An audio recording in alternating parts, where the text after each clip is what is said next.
हिंद, आपका स्वागत है हमारे न्यूज चैनल न्यूज एवं उज्जवल टाइम में। कृपया चैनल को सब्सक्राइब, लाइक, शेयर, कमेंट जरूर करें। प्रेस कॉन्फ्रेंस कर रहे हैं।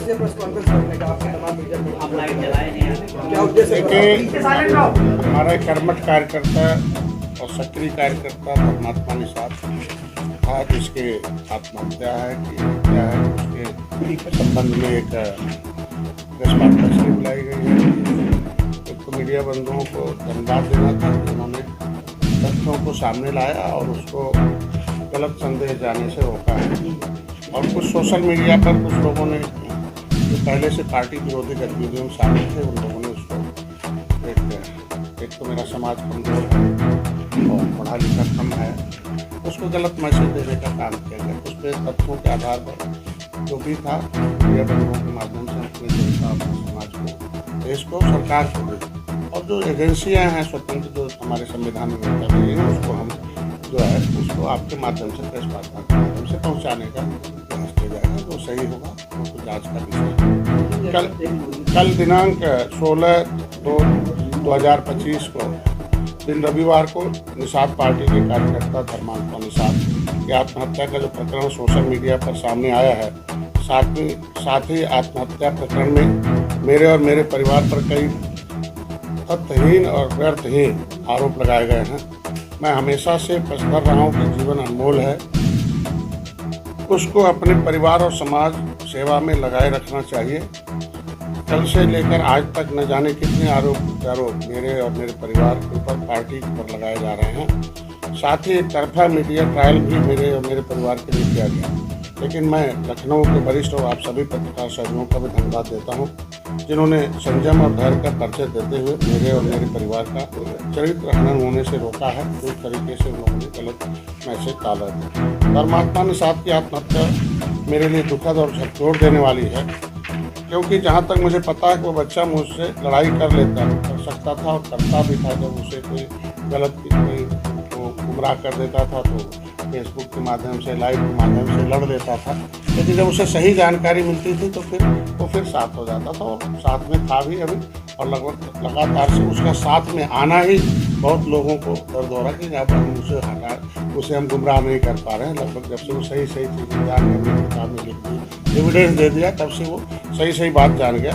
तो इसलिए अधिकारियों से लड़ाई कर लेता था, लड़ाकू टाइप का था, सामाजिक सामंतवादियों से भी लड़ाई कर सकता था, किंतु आत्महत्या जैसा कदम वो नहीं उठा सकता है। एक आदमी हमें विश्वास नहीं होता कि इस तरह का कदम उठाएगा, उस तरह की सोच रखने वाला वो था ही नहीं। मैं स्वयं इस प्रकरण की उच्चस्तरीय जांच की मांग करता हूँ और इस प्रकरण की जांच निष्पक्ष हो। जांच अधिकारी व पुलिस अधिकारियों से भी कहूँगा कि मेरे द्वारा इस प्रकरण में कुछ विषय रखे जा रहे हैं, उन विषयों को संज्ञान में लेते हुए जाँच की जाए, क्योंकि जांच अधिकारी के सामने हमें अपने जो हमारे पास एविडेंस है वो पहुँचना आवश्यक चाहिए। धर्मात्मा निषाद की फेसबुक वॉल से जो मिला है उसमें मेरे द्वारा धर्मात्मा के सोशल मीडिया अकाउंट को देखा गया तो विगत 2 महीने से मेरे और मेरे परिवार निषाद पार्टी को लेकर एक भी विरोध में पोस्ट नहीं किया है। हाल ही में 13/1/2025 को निषाद पार्टी का संकल्प दिवस जो अधिकार यात्रा था, उस समय महाराजगंज गोरखपुर पहुंचने पर धर्मात्मा निषाद स्वागत में, रैली में, हर सब में था और उसमें बढ़ चढ़ के हिस्सा भी लिया, मंच पर थे और तमाम देखा होगा आपने उसे पोस्ट भी किया था। और मैं खुद ये समझने में असमर्थ हूँ कि अगर किसी व्यक्ति या मुझसे या मेरे परिवार से या मेरी पार्टी से कोई द्वेष भावना होती तो 1/2/2025 तक मेरे परिवार मेरी पार्टी की तारीफ क्यों करता। 13/1/2025 के बाद मैं गोरखपुर में नहीं गया हूँ बस, और तब से लेकर आज तक उससे मेरी बात भी नहीं हुई। और मेरे बेटे प्रवीण निषाद की लगभग 2 महीने से भी अधिक समय से उससे बात नहीं हुई है। और मेरे छोटे बेटे सरवंग से 4/2/2025 को फ़ोन पर बात हुई थी। उसमें मेरे यूनिवर्सिटी के समय पर बात इस संबंध में हुई थी जो सालगिरह थी उसकी। धर्मात्मा निषाद की फेसबुक वॉल से विगत 2 महीने में मेरे और मेरे परिवार, मेरी पार्टी के लिए किए गए पोस्ट के स्क्रीनशॉट हम आपको उपलब्ध करा देते हैं इसे वीडियो के माध्यम से। कि सही उसने लिखा है कि निषाद समाज के मान सम्मान की इस लड़ाई में मैं निषाद पार्टी के माननीय राष्ट्रपति के सभी क्रांतिकारी कार्यकर्ता पदाधिकारियों को हार्दिक बधाई और ढेरों शुभकामनाएं। संकल्प दिवस के शुभ अवसर पर जिस तरह का जोश और जुनून के कार्यकर्ताओं का देखने को मिला है, उससे यह प्रतीत होता है कि जिस तरह से 2015-2016 के बीच पार्टी के कार्यकर्ताओं का जोश जुनून देखने को मिलता था, वही जोश और जुनून अब पुनः पार्टी के कार्यकर्ताओं के अंदर देखने को मिल रहा है। और ये जोश जुनून से यह भी संकेत दे रहा है कि आने वाले दिनों में प्रदेश की सत्ता, देश की सत्ता किसके हाथों में होगी। ये निषाद पार्टी के कार्यकर्ता निषाद समाज तय करेगा। सत्ता के दम पर निषाद समाज का अत्याचार करने वाले सत्ता के शैतानों, तुम भी कान खोलकर सुन लो। अगर ये लोग मित्रता निभाना जानते हैं तो समय आने पर अपने समाज को रक्षा उपलब्ध नहीं जानते। धर्मात्मा निषाद है, उनके आईडी से 14 जनवरी इस है 2 महीने पहले ये करते हुए फोटो है और हम उससे पीपीटी में अभी आपको दे रहे हैं।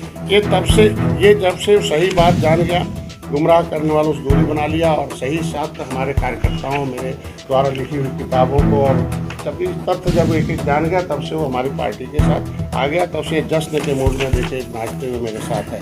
ये अभी 1 महीने पहले का, उसके बाद कोई पोस्ट नहीं लगाता रहा है।